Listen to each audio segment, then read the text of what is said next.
G ಕನ್ನಡದಲ್ಲಿ Mahanati reality show ಶುರುವಾಗಿ ಒಳ್ಳೆಯ ಮನರಂಜನೆಯನ್ನು ನೀಡುತ್ತಿದೆ.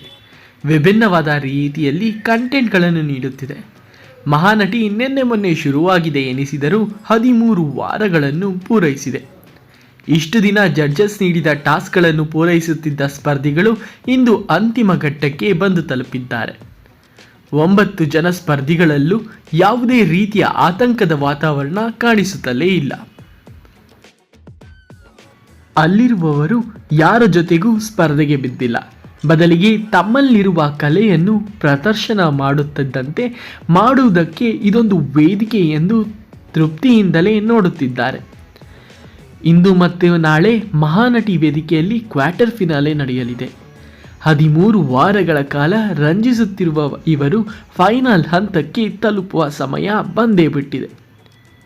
ಈ ವಾರ ಕ್ವಾರ್ಟರ್ ಫಿನಾಲೆಯ ರೌಂಡ್ ನಡೆಯಲಿದ್ದು, ಈಗಾಗಲೇ ಸ್ಪರ್ಧೆಯಲ್ಲಿ 9 ಮಹಾನಟಿಯರು ಕ್ವಾರ್ಟರ್ ಫೈನಲ್ಗೆ ಹೋಗುವುದು ನಮಗೆ ತಿಳಿದಿದೆ.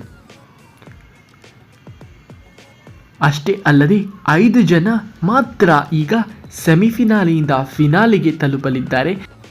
ಅಷ್ಟೇ ಅಲ್ಲದೆ ಹೀಗಾಗಿ ಇಂದು ಫಿನಾಲೆಗೆ ಹೋಗುವವರು ಕೂತಿಕೊಳ್ಳುವ ಸಿಂಹಾಸನವನ್ನು ಕೂಡ ಜಿ ಕನ್ನಡ ಅನಾವರಣಗೊಳಿಸಿದೆ. ಸಿಂಹಾಸನವನ್ನು ನೋಡಿದ ಎಲ್ಲ ಸ್ಪರ್ಧಿಗಳು ಖುಷಿಯಾಗಿದ್ದಾರೆ. ಮಹಾನಟಿ ವೇದಿಕೆಯಲ್ಲಿ ಒಬ್ಬೊಬ್ಬರು ಅದ್ಭುತವಾದ ಪ್ರತಿಭೆಗಳಾಗಿದ್ದಾರೆ. ಸಾಕಷ್ಟು ಜನರು ಈಗಾಗಲೇ ಇವರಿಗೆ ಅಭಿಮಾನಿಗಳು ಆಗಿದ್ದಾರೆ. ಹೀಗಾಗಿ ಫಿನಾಲೆಗೆ ಇವರೇ ಹೋಗಬೇಕು ಎನ್ನುವ ಅಂದಾಜು ಮಾಡುತ್ತಿದ್ದಾರೆ. ಪ್ರತಿ ವಾರವೂ ಮಹಾನಟಿ ಶೋ ನೋಡುವವರು ಹಲವಾರು ಹೆಸರುಗಳನ್ನು ಕಮೆಂಟ್ ಮೂಲಕ ತಿಳಿಸುತ್ತಿದ್ದಾರೆ. ಇನ್ನು ಸ್ಯಾಂಡಲ್ವುಡ್ ಪೋಸ್ಟ್ನ ಎಕ್ಸ್ಕ್ಲೂಸಿವ್ ಮಾಹಿತಿ ಏನೆಂದರೆ, ಮಹಾನಟಿಯ ವೇದಿಕೆಯಲ್ಲಿ ಫೈನಲ್ ಪ್ರವೇಶಿಸು ಮಾಡುವವರು ಗಗನಾ ಬಾರಿ, ಬಿಂದು ಹೊನ್ನಾಳಿ, ಪ್ರಿಯಾಂಕಾ, ಅಮೃತ, ಶ್ವೇತಾ ಭಟ್ ಎನ್ನಲಾಗುತ್ತಿದೆ. ಈ 5 ಜನಕ್ಕೆ ಹೆಚ್ಚಿನ ಓಟ್ ಬಂದಿದೆ ಹಾಗೂ ಜಿ5ನಲ್ಲಿ ಅತಿ ಹೆಚ್ಚು ವೀಕ್ಷಣೆಯನ್ನು ಹೊಂದಿರುವಂತಹ ಮಹಾನಟಿಯರಾಗಿದ್ದಾರೆ ಎಂದು ತಿಳಿದು ಬಂದಿದೆ. ಇನ್ನು ವೀಕ್ಷಕರೇ, ನಿಮ್ಗೇನನ್ಸುತ್ತೆ? ಇಲ್ಲಿರುವವರಲ್ಲಿ ಯಾರು ಮಹಾನಟಿಯ ಟೈಟಲನ್ನು ಗೆಲ್ಲಬೇಕೆನ್ನುವುದನ್ನು ನಮ್ಮ ಕಮೆಂಟ್ ಸೆಕ್ಷನ್ನಲ್ಲಿ ತಿಳಿಸಿ. ಅಷ್ಟೇ ಅಲ್ಲದೆ ನಿಮಗೆ ಇಷ್ಟವಾದಂಥ ಮಹಾನಟಿಯರು ಯಾರ್ಯಾರು ಎನ್ನುವುದನ್ನು ಕೂಡ ಕಮೆಂಟ್ ಸೆಕ್ಷನ್ನಲ್ಲಿ ತಿಳಿಸಿ. ಮಹಾನಟಿಯನ್ನು ನೀವು ಪ್ರತಿ ವಾರ ನೋಡುತ್ತಿದ್ದರೆ ಈ ವಿಡಿಯೋನ ಲೈಕ್ ಮಾಡಿ, ತಪ್ಪದೇ ಶೇರ್ ಮಾಡಿ, ನಮ್ಮ ಚಾನಲನ್ನು ಸಬ್ಸ್ಕ್ರೈಬ್ ಮಾಡಿ ಹಾಗೂ ಪಕ್ಕದಲ್ಲೇ ಇರುವ ಬೆಲ್ ಐಕನ್ ಕ್ಲಿಕ್ ಮಾಡಿ.